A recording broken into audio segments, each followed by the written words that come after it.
მტკიცე ეკოლოგიურად სუფთა და ქსელივით თხელი ბოჭკო, თუმცა სინთეტიკური ნედლეულისგან არის დამზადებული ბიოელექტრონიკის შემადგენლით. მისი გამოყენება შეიძლება სენსორის სახით, ყველა სახის ბიოლოგიური ზედაპირისთვის. ბოჭკო იმდენად თხელია, რომ მეცნიერებმა ბაბუაწვერას შემოახვიეს ისე, რომ ყვავილი და მასზე მხოხავი მწერები არ შეაწუხეს.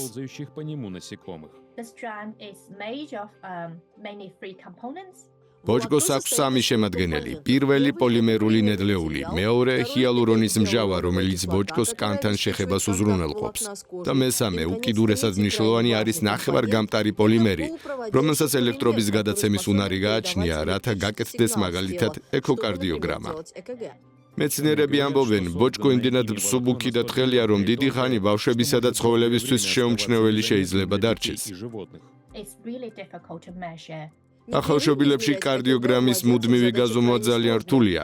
ამ შემთხვევაში ჩვენი შემუშავება ძალიან სასარგებლო იქნება. შეგიძლიათ ხელიძაფი ბავშვის სკანს მიამაგრო, რომელიც არ შეუშლის. ამასთან ელექტროკარდიოგრამა უწყვეტად გაკეთდება. ტექნოლოგია ასევე ცხოველებში შეიძლება გამოვიყენოთ. კვლევები აჩვენებს, რომ ძაბს, რომელსაც ერთი ადამიანი იყენებს, სხვა ადამიანის შეხების სიგნალის აღმოჩენის უნარის შესწევს. Another application that we actually demonstrated in the paper is that if we კიდევ ერთი გამოყენება, რომელიც პუბლიკაციაში აღვნიშნეთ, მდგომარეობს იმაში, რომ მაგალითად თუ ძაბს თითის წვერს მიამაგრებ, შემდგომ კი სხვა ადამიანს შეეხები, მაშინ მისი კარდიოგრამის საკითხვასაც შევძლებთ. სხვა დამატებითი მოწყობილობის გარეშე.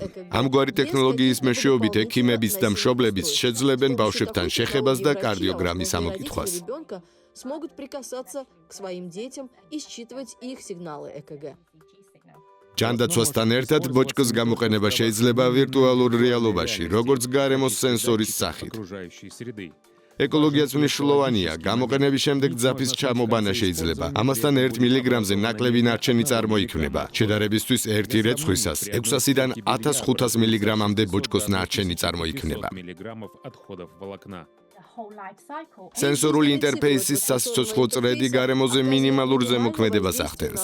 ქსელის მსგავსად ამგვარი ძაფის შექმნა აღდგენა შეიძლება აუცილებლობის მიხედვით, ნებისმიერ ადგილას და ცენტრალიზებული წარმოების გარეშე, ენერგოტევადი პროცესების და ბევრი ნარჩენების გარეშე. И большого количества отходов.